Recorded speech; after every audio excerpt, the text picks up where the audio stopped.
चला तर स्वागत आहे तुमचं संगीता's किचन चॅनलमध्ये।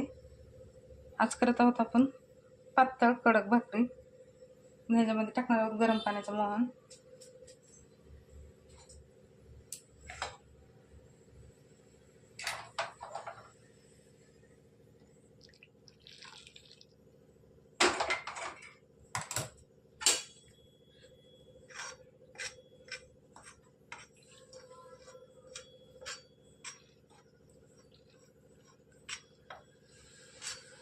आदान टाकलंय आपण,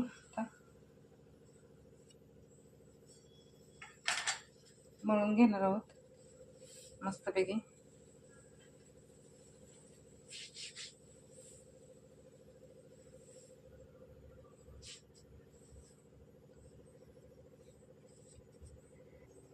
हे बघा छानसं मळून झालेलं आहे। तर एवढ्या पिठामध्ये मी तुम्हाला 9 भाकरी